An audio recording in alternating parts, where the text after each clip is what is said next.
देखिए दोस्तों, अब अपना जो नेक्स्ट है महाजनपद काल। यहाँ पे हमने देखा सिंधु घाटी सभ्यता, वैदिक संस्कृति, जैन धर्म और बौद्ध धर्म और महाजनपद काल अब हम करने वाले हैं। देखो, इसके प्रश्न उत्तर भी कर चुके हैं अपन इंपोर्टेंट, इसके भी क्वेश्चन आंसर कर चुके हैं और इसके भी कर चुके हैं। मैं आपको साथ साथ में सारे क्वेश्चन आंसर भी करवा रहा हूँ और आपके टॉपिक भी। तो बिल्कुल भी आपकी ये क्लासेज मिस नहीं होनी चाहिए। फिर आप लास्ट में ये नहीं कहोगे कि सर हमारे 60 जो प्रश्न आए थे उनमें हमारे 20 ही सही हुए, ऐसा बिल्कुल नहीं कहोगे। आप कहोगे सर 55 प्लस सही हुए हैं हमारे, है ना, ऐसा आप जरूर कहोगे। बट शर्त ये है कि आप इन क्लासेज को रोजाना लेते रहो और बस अपने दोस्तों के साथ में यार पहुंचा दिया करो क्लास को। शेयर नहीं करते हो तुम, क्लास ले लेते हो पर शेयर नहीं करते हो। आपके जितने भी दोस्त हैं ना, लाइब्रेरी में, व्हाट्सएप पे, फेसबुक पे, सबको भेजा करो। आप जितना ज्यादा भेजोगे ना उतना ही जल्दी कोर्स तुम्हारा कंप्लीट होगा, टेंशन मत लो तुम, है ना। चलो, तो ये काम तुम जरूर करोगे, मुझे तुमसे काफी उम्मीद है। खैर मजाक की बात है, आपका मन करे तो ठीक है, अदरवाइज कोई दिक्कत नहीं है। चलते हैं अपन अपन आपको कराएंगे पूरा, तो कराएंगे। सबसे पहली बात है कि इसका टाइम पीरियड क्या है। महाजनपद काल हम पढ़ रहे हैं तो कई दोस्तों को ये पता तक नहीं होता कि इसमें है क्या, इसमें टॉपिक कौन कौन से आते हैं। देखो, 16 महाजनपदों की बात होती है ना। ये बहुत पुराना इतिहास है। 600 ईसा पूर्व से 325 ईसा पूर्व तक का टाइम पीरियड ये माना जाता है एक्चुअल में हम बात करें तो इसके जो नोट्स हैं मैंने कुछ इस तरह से बनाए हैं आपके लिए। बढ़िया नोट्स हैं, सबको प्यारे प्यारे तरीके से आपको पढ़ाया जाएगा, बहुत ही बेहतरीन तरीके से। इनको याद करेंगे एक एक चीज को और फिर इनको अलग अलग से भी हम पढ़ेंगे। जैसे 16 महाजनपद है, अंग है, अवंती है, वत्स है, इनके अंदर कौन शासक हुए, इनकी राजधानी क्या थी, कौन कौन से क्षेत्र इनमें आते हैं, उन शासकों ने क्या इंपॉर्टेंट काम किए, ये सारी चीजें इनके अंदर आ जाएंगी। तो यहाँ से क्या है ना दोस्तों, आपका एक दो प्रश्न अवश्य रूप से एग्जाम में सही हो सकता है, इस टॉपिक से आएगा। 100% है, क्वेश्चन तो आएगा। और मैंने जहां तक कोशिश करी है इस क्लास से बाहर बिल्कुल नहीं आएगा, है ना, यहाँ से आएगा। तो ये सारे नोट्स थे, तो अब हम इनको करते हैं। दोस्तों देखिए, महाजनपद काल की बात करें तो प्राचीन भारत को ही हम महाजनपद काल कहेंगे, क्योंकि प्राचीन भारत को ही महाजनपद काल कहा जाता है। तो 600 ईसा पूर्व के बाद में कई साम्राज्य बने, इनके अंदर एक महाजनपद भी था। तो टाइम पीरियड तो मैंने आपको बता ही दिया, 6ठी से 3री सदी का टाइम था। इसके मध्य में कुछ महत्वपूर्ण घटनाएं घटी और उनके अंतर्गत जो महाजनपद काल था, यूनानी आक्रमण हुए, जैन बौद्ध धर्म आए, उनका अध्ययन की बात है। ये सब चीजें हम इसके अंदर पढ़ने वाले हैं। तो महाजनपद काल 6ठी शताब्दी ईसा पूर्व में गंगा, यमुना, दोआब एवं बिहार में 16 महाजनपदों का अस्तित्व दिखाई देता है। ठीक है, कौन सा एरिया था? गंगा, यमुना, दोआब वाला, यानी कि जो उत्तर मध्य भारत है वहां पे, और बिहार के अंदर ये जो 16 महाजनपद थे, अभी मैं आपको मैप में दिखाऊंगा, इनके अंदर ही इनका सब कुछ मिलता है। ठीक है, जो भी हम पढ़ेंगे 16 महाजनपद यहीं पे पनपे। एक इतिहासकार है गार्डन चाइल्ड, उन्होंने भारत की द्वितीय नगरीय क्रांति कहा है इसको, महाजनपदों को। ये स्टेटमेंट आपको याद रखना है, गार्डन चाइल्ड ने क्या कहा है? द्वितीय नगरीय क्रांति। अब हम आगे देखें, महाजनपद काल के स्रोत कहाँ से मिलते हैं हमें। एक तो बौद्ध साहित्य से, बौद्ध साहित्य जब हम पढ़ते हैं तो यहाँ पे महाजनपद काल का उल्लेख मिलता है। इसके अलावा जैन साहित्य से भी मिलता है। देखो, बौद्ध साहित्य से कहाँ मिलता है? अंगुत्तर निकाय, मैंने बताया था ना तुम्हें अंगुत्तर निकाय के बारे में। अंगुत्तर निकाय और महासतु से 16 महाजनपदों के विषय की जानकारी मिलती है। तो बौद्ध धर्म में अंगुत्तर निकाय याद रखना। इसके अलावा सुत्त पिटक, विनय पिटक से महाजनपद काल की जानकारी मिलती है। सुत्त पिटक और विनय पिटक, तीनों पिटकों के बारे में हमने बात करी थी। इसके अलावा जैन साहित्य में भगवती सूत्र में 16 जनपदों की सूचना मिलती है। जैन साहित्य है, बौद्ध साहित्य, सिंपल मोटा मोटा याद रखना, आपको इससे बाहर नहीं पूछेगा। अब देखो, 16 जो महाजनपद थे ना, वो आप मैप के अंदर देख सकते हो यहाँ पे, है ना। तो ये मैप है, यहाँ पे पूरे 16 महाजनपद थे। ज्यादातर है ना उत्तर मध्य भारत के ही हैं। देखो आप, उत्तर मध्य भारत के ना ज्यादातर सारे के सारे, कंबोज, गांधार, पांचाल, कौशल, विरिजी, वृषा, चेन्नई, कुशी, मगध, अश्मक, सारे 16 के 16। ये देखो, कुरु, ये यहाँ पे था तक्षशिला, गांधार, कंबोज, कौशल, माला, मत्स्य, काशी, वेधा, अंग, मगध, वत्स, चेड़ी, अवंती, अश्मक, है ना। इस तरह से 16 महाजनपद थे। देखो अब इनके अंदर है ना, एक बात तो ये आएगी कि ये कौन कौन से क्षेत्रों के अंदर इनका विस्तार था, ऐसे आएगी। तो ये जो चीजें लिखी हुई है यहाँ पे, ये जो चीजें आपको दिख ही रही हैं कि कहाँ कहाँ पर हैं ये, तो इनके बारे में एक क्वेश्चन तो ये बनता है कि इसका विस्तार कौन कौन से राज्यों में हुआ करता था, या फिर ऐसा मान सकते हैं अपन कि इसका विस्तार यहाँ पर था। एक, इनके ऊपर कौन राज करते थे, इनके बारे में पढ़ेंगे। पहले हम इनके नाम देखते हैं और इनकी राजधानी और इनकी वर्तमान स्थिति क्या है, ये बहुत ज्यादा इंपॉर्टेंट है। मेरे ख्याल से ये जो सारणी है ना आपके सामने, इसी में से प्रश्न आ जाएगा, तो ध्यानपूर्वक देखना है। 16 के 16 महाजनपदों के नाम आपको याद होने चाहिए। पहले तो 6 देखते हैं अपन, अंग, मगध, काशी, कौशल, छेदी और वत्स। देखो नाम पूछेगा ना तो आपको डायरेक्ट नहीं पूछेगा कि निम्न में से कौन सा महाजनपद था, ऐसे नहीं पूछेगा। ऐसे पूछेगा निम्न में से कौन सा महाजनपद नहीं था। प्रश्न इस तरह से बनता है। यहाँ से 3 तो देगा जो है और 1 अलग दे देगा, तो आपको इसलिए बोल रहा हूँ ये नाम याद होने चाहिए। हम कोशिश करते हैं इनको याद करने की। वैसे देखो इनको याद करने का तरीका मैं बताता हूँ, सिंपल है। आपको 8-10 तो ऐसे याद हो जाएंगे। केवल एक ट्रिक याद रखो, काकी माँ MP सू। MP सू मतलब मध्य प्रदेश सू।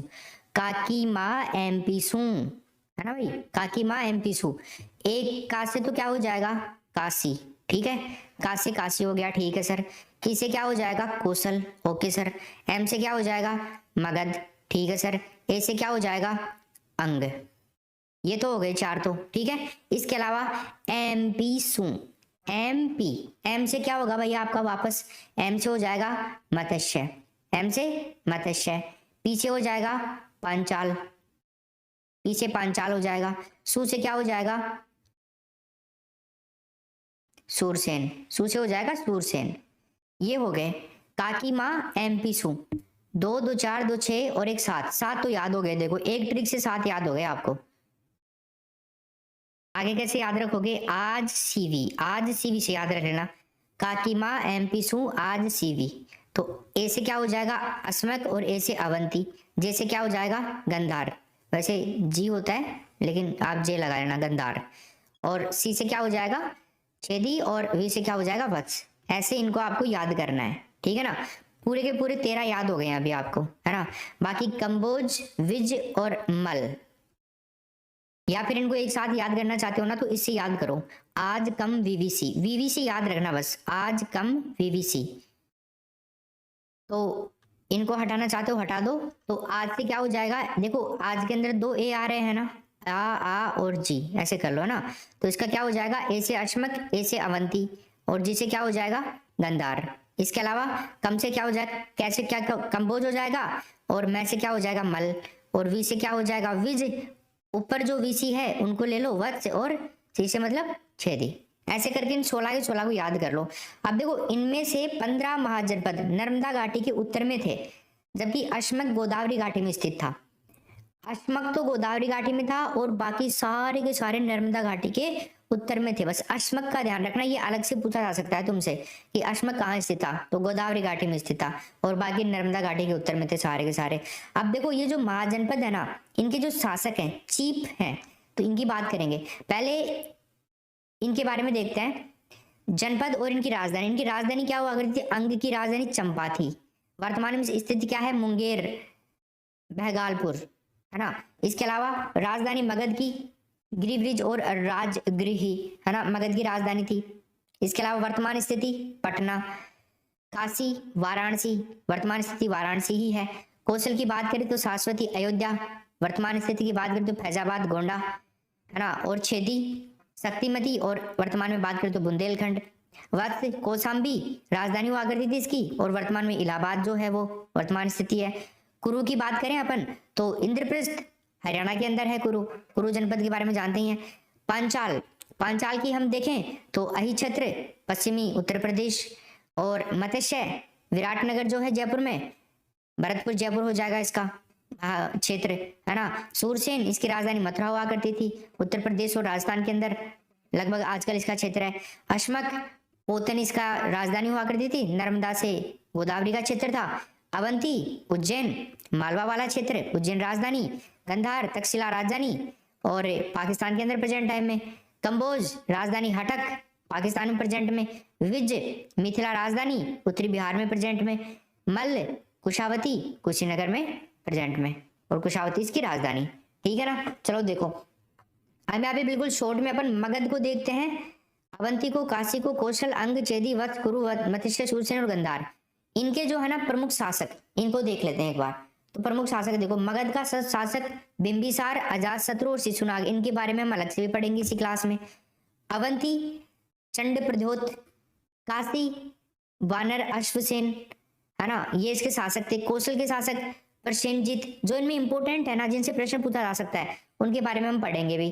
अंग ब्रह्मदत्त, चेदी उपचार, वत्स उदयन, कुरु कौरव, मत्स्य विराट, सूरसेन अवंती पुत्र, गंधार चंद्रवर्मन और सुदक्षिण अवंती पुत्र के बारे में पढ़ेंगे अपन। ठीक है ना, ये इनके प्रमुख शासक थे। अब देखिए आगे चलते हैं अपन। महाजनपद काल की सर्वाधिक महत्वपूर्ण विशेषता क्या थी? आहत सिक्का और पंचमार्क सिक्का। सबसे ज्यादा इंपॉर्टेंट प्रश्न यही है इस लेक्चर का, है ना, तो याद रखना इसको। महाजनपद काल की सबसे महत्वपूर्ण विशेषता क्या थी? एक तो आहत सिक्का और एक पंचमार्क सिक्का। महाजनपद काल के लोग काले मृत भांडों का प्रयोग करते थे। ठीक है, किसका करते थे भाई? काले मृत भांडों का प्रयोग करते थे। और इनकी सर्वाधिक महत्वपूर्ण विशेषता आहत सिक्के और पंचमार्क सिक्के, दोनों सिक्कों को ध्यान रखना। अब हम एक एक करके पढ़ते हैं इनको। महाजनपद जो है, पहला अंग, राजधानी क्या थी? चंपा, प्राचीन नाम मालिनी, चंपा का प्राचीन नाम था मालिनी। क्षेत्र कौन सा था? आधुनिक भागलपुर मुंगेर बिहार के अंदर, ये इसका क्षेत्रफल हुआ करता था अंग का, प्रेजेंट टाइम की बात करें तो। इसके प्रमुख नगर चंपा बंदरगाह था और अश्वपुर बद्रिका, ये इसके प्रमुख क्षेत्र थे। हालांकि क्षेत्रों का आप ना भी याद करोगे ना तो चलेगा, इनकी राजधानी और इनके ऊपर जो लोग इंपोर्टेंट थे ना वो ध्यान रखना, बाकी मैं बताता चलूंगा आपको। राजधानी याद करनी है इसकी। इसके अलावा शासक कौन था? बिंबिसार के समय यहाँ का शासक ब्रह्मदत्त था। ब्रह्मदत्त को मगध के शासक बिंबिसार ने पराजित करके अंग को मगध में मिला लिया था। ठीक है ना, तो ये ध्यान रखना है। ब्रह्मदत्त को मगध का जो शासक था बिंबिसार, उसने पराजित किया था युद्ध में और मगध के अंदर मिला लिया था। ठीक है, ये अपना पहला अंग वाला हो गया।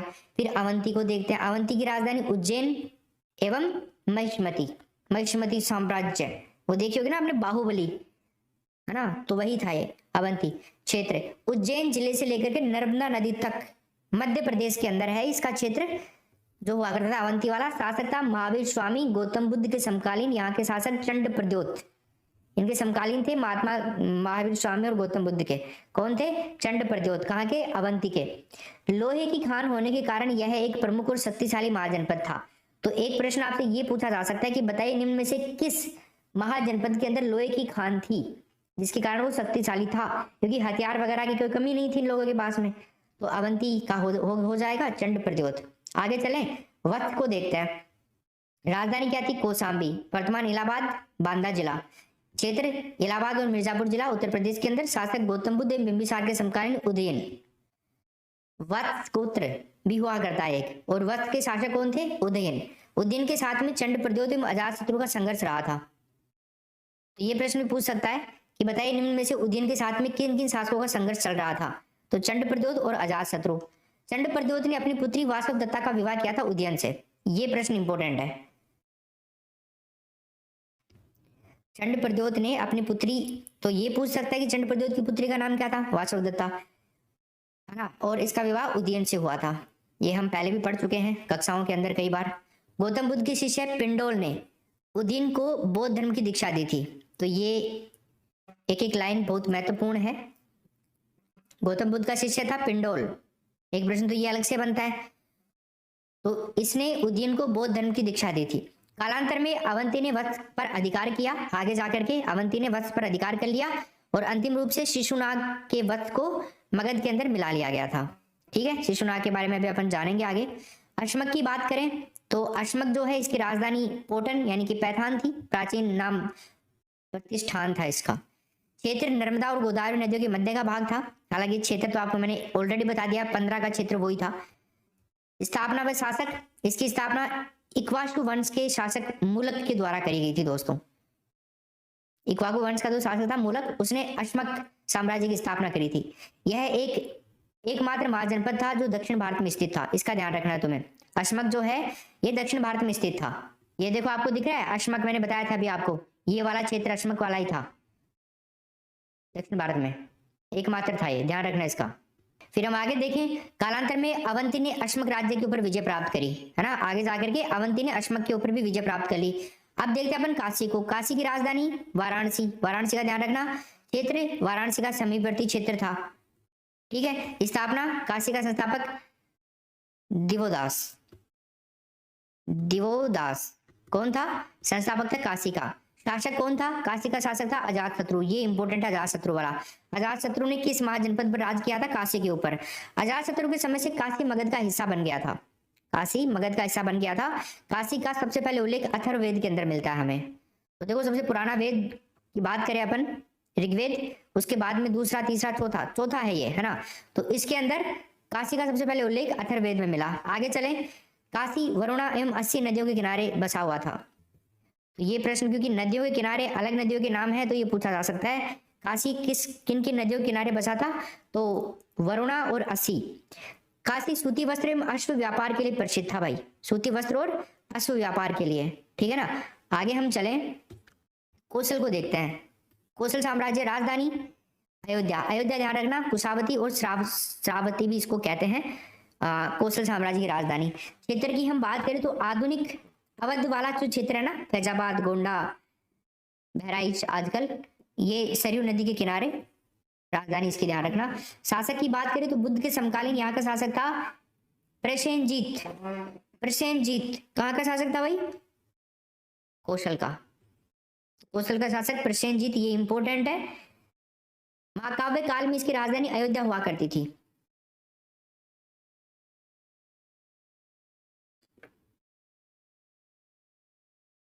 ठीक है, चलिए आगे चले।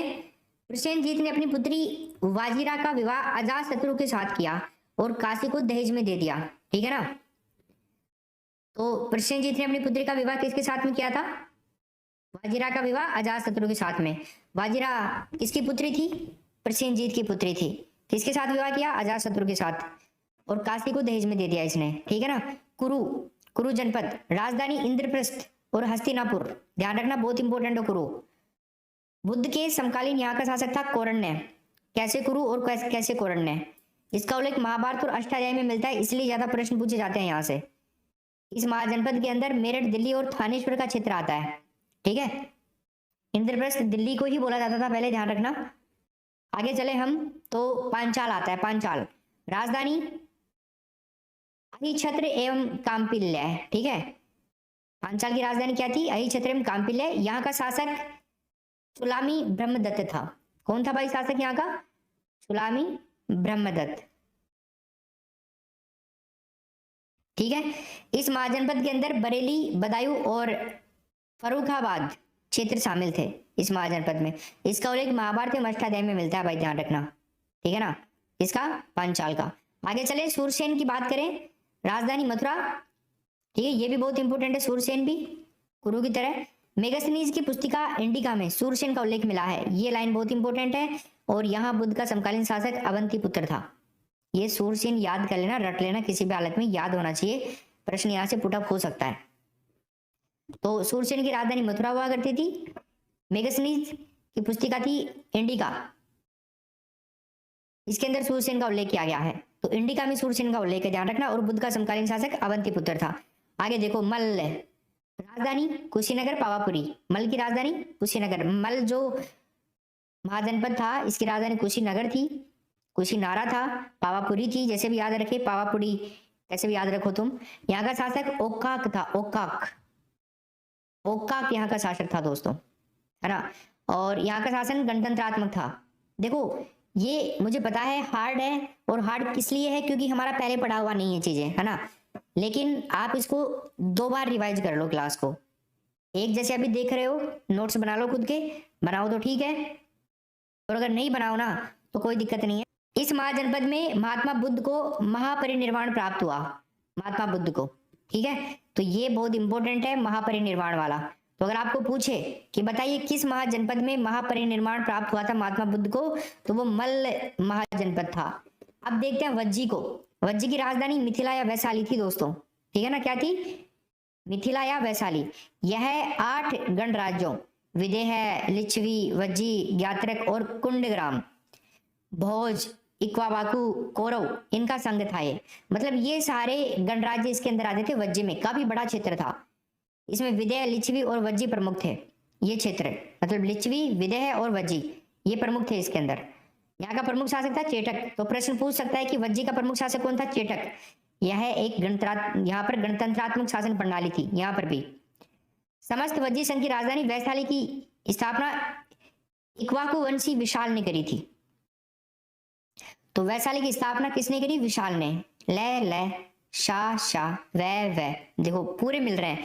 वह भी आ रहा है, शाह भी आ रहा है, ले भी आ रहा है, इसमें भी इसमें भी इसमें भी। कितना आसानी से याद हो जाएगा। विशाल, वैशाली।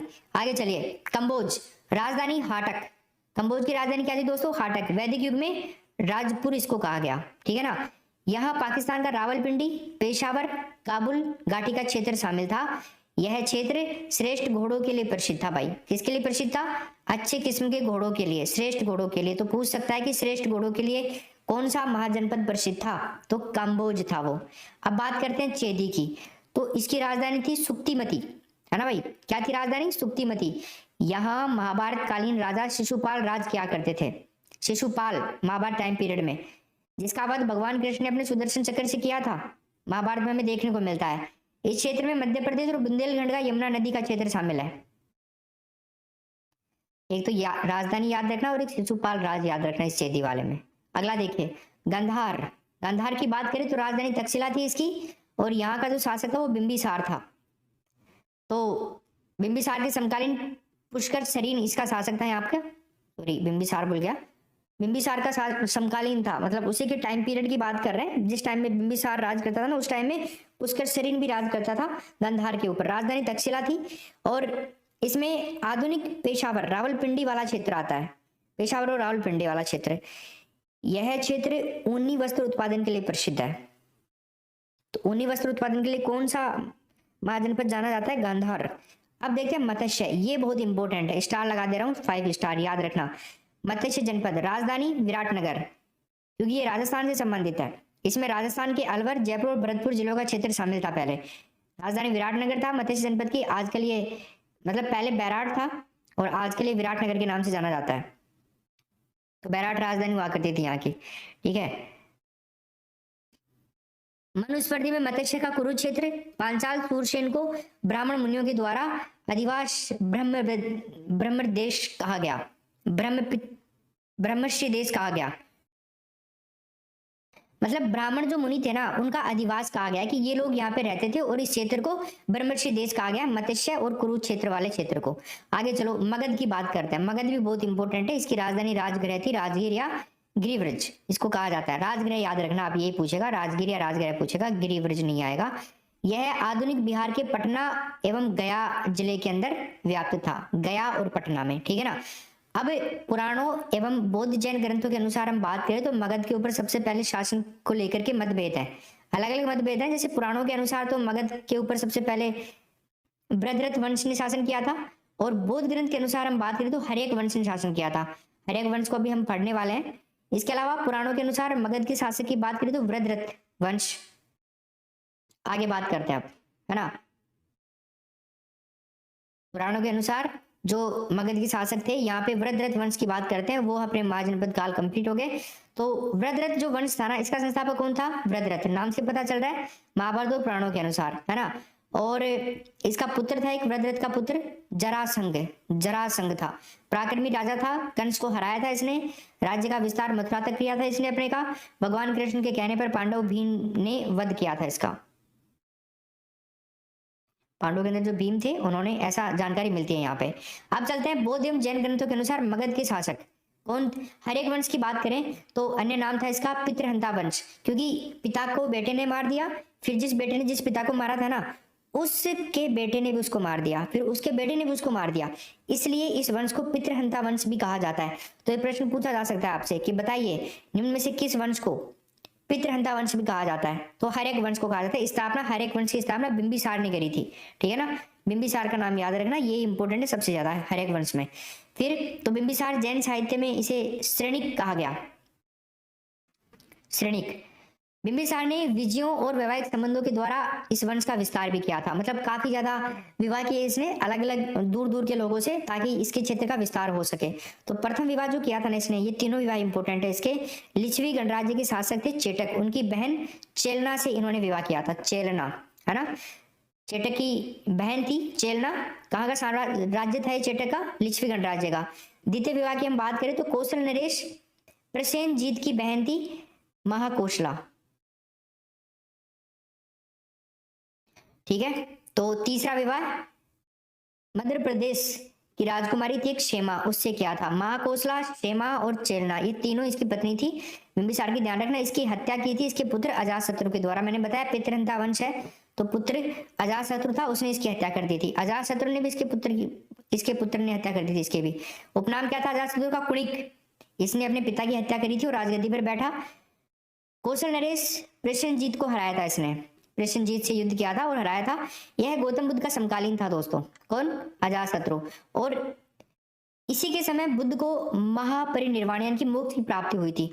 तो अगर आपको पूछ ले, ये वेरी वेरी इंपॉर्टेंट है, बुद्ध को महापरिनिर्वाण की प्राप्ति कहां से हुई थी? तो वो किसके शासनकाल में हुई थी? तो अजातशत्रु के शासनकाल में हुई थी, ठीक है ना। इसके शासनकाल को प्रथम बौद्ध संगीति भी हुई थी दोस्तों। इसके लिए दो इंपॉर्टेंट बातें क्या क्या होगी? एक तो ये पितृहंता भी है अजातशत्रु, है ना, जिसका नाम कुणिक। एक तो इंपोर्टेंट बात ये हो गई है कि बुद्ध को महापरिनिर्वाण की प्राप्ति हुई किसके काल में? अजातशत्रु के काल में। प्रथम बौद्ध संगीति किसके काल में हुई थी? अजातशत्रु के काल में। दो इंपोर्टेंट प्रश्न। और इसकी भी जो हत्या है ना, वो इसके पुत्र उदयन ने करी थी। उदयन को पता था इसने इसके बाप को मारा, तो अपन क्या कम है ना, अपना बाप ये है तो अपन भी टपका देते हैं इसको, ठीक है। चलो उदयन की बात करते हैं अब हम। इसका उपनाम था उदयभद्र, है ना, उदयभद्र भी इसको कहा जाता था। इसने पाटलिपुत्र यानी कि जो वर्तमान पटना है, इस नगर की स्थापना करी थी। तो ये प्रश्न पूछ सकता है कि बताइए पाटलिपुत्र की स्थापना निम्न में से किस शासक के द्वारा की गई थी? तो उदयन ने करी थी, स्थापना की और इसको अपनी राजधानी भी बनाया, ठीक है। इसके अलावा हम बात करें बौद्ध ग्रंथों में इसको पितृहंता कहा गया, है ना। यह जैन धर्म का पालन करता था। हत्या किसी व्यक्ति ने इसको चाकू से मार दिया था, ऐसा मिलता है। और ये कोई इंपोर्टेंट बात भी नहीं है, इसकी हत्या चाकू से हुई किसी और व्यक्ति के द्वारा, तो अननोन पर्सन था कोई। इसके बाद कुछ समय इसके पुत्रों ने शासन किया, लेकिन उसको जनता ने ज्यादा टिकने नहीं दिया और कोई योग्य एक अमात्य शिशुनाग नाम का व्यक्ति था, उसको चुना और मगध का सिंहासन संभला दिया उसको। और शिशुनाग वंश की फिर स्थापना हुई थी भाई, ध्यान रखिएगा। शिशुनाग ने शिशुनाग वंश की स्थापना करी, अपने नाम पे ही वंश को चला दिया इसने, ठीक। तो अब देखते हैं शिशुनाग वंश की बात करते हैं। संस्थापक कौन था? शिशुनाग। शिशुनाग वंश का संस्थापक शिशुनाग, सिंपल। टाइम पीरियड 412 ईस्वी से 394 ईस्वी पूर्व, कोई ज्यादा बहुत बड़ा टाइम नहीं रहा इसका। इसका सबसे मुख्य कार्य था अवंती राज्य को जीत करके मगध में मिलाना। ये सबसे ज्यादा अच्छा काम किया था शिशुनाग ने। राजधानी पाटलिपुत्र से वैशाली को स्थानांतरित कर दी थी इसने। भाई उनकी पाटलिपुत्र थी तो इसने वैशाली को राजधानी बना लिया। इसके अंदर शिशुनाग वंश में कालाशोक आता है। कालाशोक के बारे में पढ़ा था ना अपन ने, 394 से 366 के टाइम पीरियड में आता है इनका। तो उपनाम इसका काकवर्ण, काकवर्ण, कालाशोक काकवर्ण, है ना, याद हो जाएगा, कोई दिक्कत नहीं है। इसमें राजधानी पुनः पाटलिपुत्र स्थापित कर दी, है ना, वैशाली से वापस से इसने पाटलिपुत्र स्थानांतरित कर दी। इसके शासन में द्वितीय बौद्ध संगीति हुई, ये इंपॉर्टेंट है। तो कालाशोक के टाइम में द्वितीय बौद्ध संगीति हुई थी। जब बौद्ध संगीति मैंने तुम्हें पढ़ाई थी, बौद्ध ग्रंथ, बौद्ध धर्म, तो उस टाइम में हमने बात करी थी। हर्षचरितानुसार महापद्मनंद ने कालाशोक की हत्या करी थी। किसके अनुसार? ये बुक है हर्षचरित, इसके अनुसार महापद्मनंद ने कालाशोक की हत्या करी थी।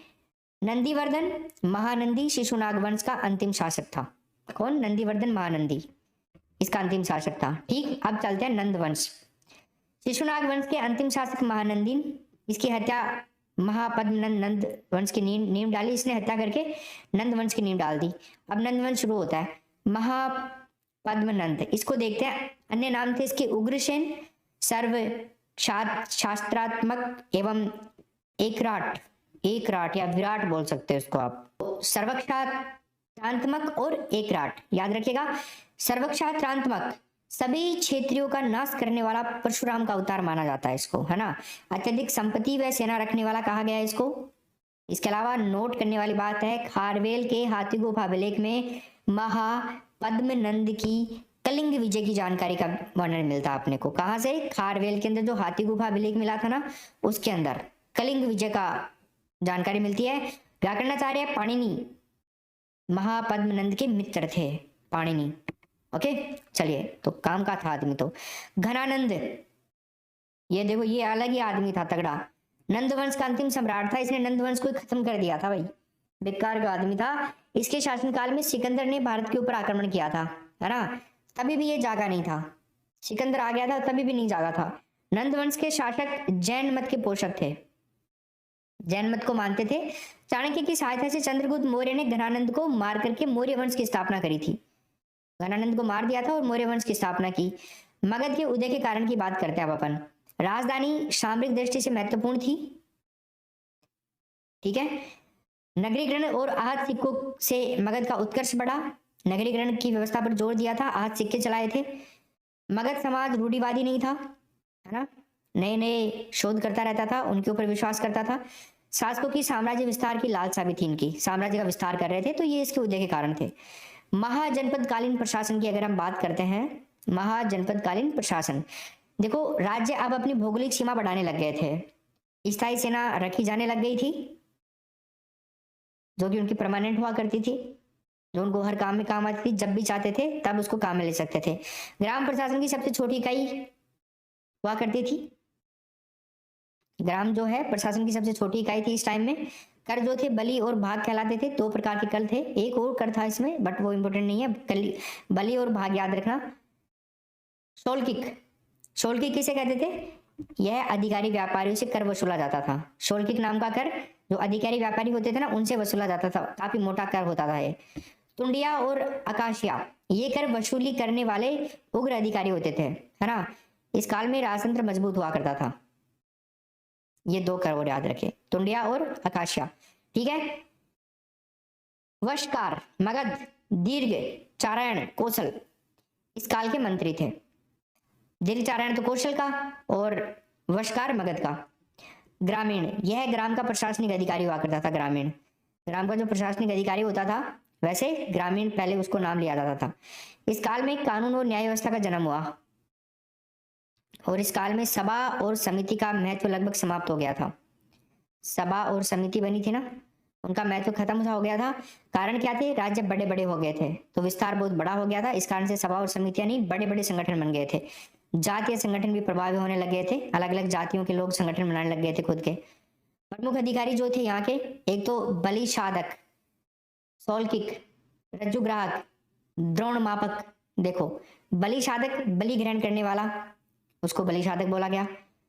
शोलकिक शुल्क वसूल करने वाला। रज्जुग्राहक भूमि पाने वाला। द्रोण मापक अनाज की तौल का निरीक्षक करने वाला, ठीक है। महाजनपदकालीन अर्थव्यवस्था की बात करें तो नगरों का विकास एवं लोहे का कृषि कार्यों के अंदर होना और युद्ध अस्त्रों में उपयोग इस काल की महत्वपूर्ण विशेषता थी। युद्ध के अंदर अस्त्रों का उपयोग महत्वपूर्ण विशेषता थी। तैत्तिरीय अरण्यक में प्रथम बार नगरों का उल्लेख हुआ था, ठीक है ना। तो तैत्तिरीय अरण्यक है, इसमें पहली बार नगरों का उल्लेख हुआ। आगे चले तो इस काल में 60 नगरों का उल्लेख मिलता है, जिनमें 6 महानगर थे, ठीक है ना।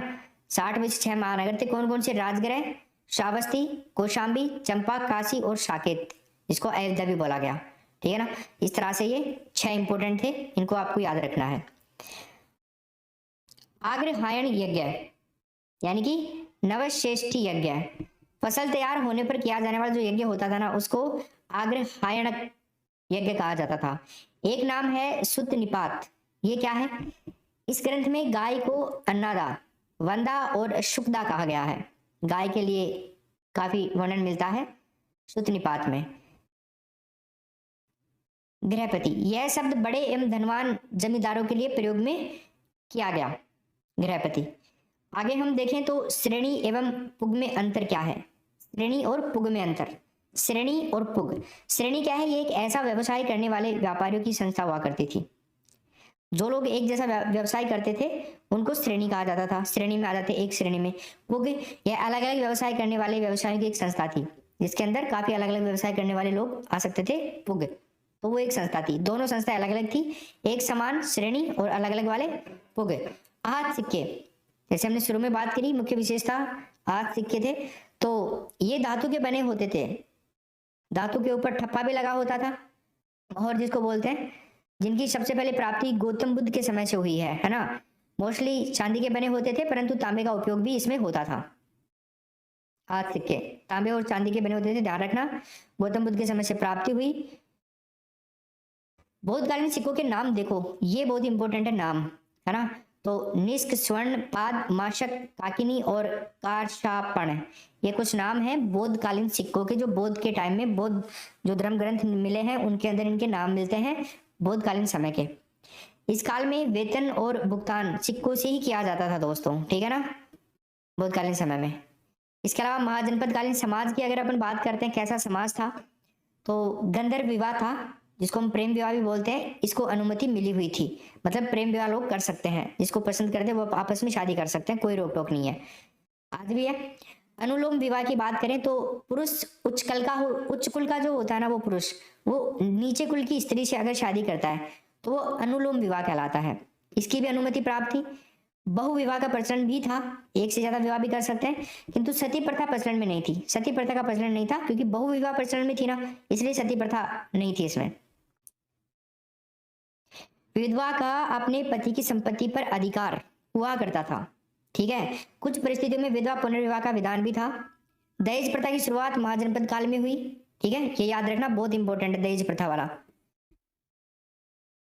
किस काल में हुई थी? महाजनपद काल में, ठीक है। जाति व्यवस्था का प्रसार शुरू हो गया था महाजनपद काल में। दास प्रथा अत्यधिक विकास हुआ था, दास प्रथा का। तो आपसे पूछे कि बताइए दास प्रथा का विकास सबसे ज्यादा किस काल में हुआ था? महाजनपद काल में। इस काल में दासों को कृषि कार्यों में लगाया जाता था, दास जो थे उनको कृषि कार्यों में लगाया गया। इससे पहले दास केवल घरेलू कार्यों के लिए होते थे, ठीक है ना भाई, घरेलू कार्यों के लिए। इस काल में दासों की खरीद फरोख्त की जाने लगी थी, दासों को भी खरीदा जाने लगा था काम करवाने के लिए, मजदूरी वगैरह और अपने घरों में रखने के लिए। इस कारण कृषि कार्यों में विस्तार हुआ था, ठीक। चलो, महाजनपदकालीन धर्म, इस काल में मुख्यतः जैन धर्म और बौद्ध धर्म का प्रभाव था भाई। ब्राह्मणवाद एवं पुरोहितवाद की स्थिति कमजोर हो रही थी इस टाइम के अंदर, बाद में अस्तित्व में आया ये तो, बौद्ध धर्म और जैन धर्म के बाद में, ठीक है। तो ये महाजनपद काल पूरा हो गया है। अब देखो ये क्लास या तो आप ऑफलाइन के अंदर जाकर के 3 घंटे में भी पूरी कर सकते हो, और यहाँ पे आपको 40 मिनट में पूरी हो गई है ये क्लास। 40 मिनट में क्यों पूरी हो गई है? क्योंकि मैंने मैटर आपके सामने छाप दिया है, इसलिए लिखने में समय नहीं लगा। बाकी मैटर तो सॉलिड है भाई, सॉलिड मैटर है। आपको ये चीजें कब समझ में आएंगी? ये टॉपिक बहुत हार्ड है ना, क्योंकि हमारे को इसके बारे में जानकारी नहीं है ना, इन चीजों के बारे में पढ़ा नहीं है ना पहले, इसलिए हार्ड होने के नाते आपको इसको 2-3 बार रिवाइज करना है, ठीक है।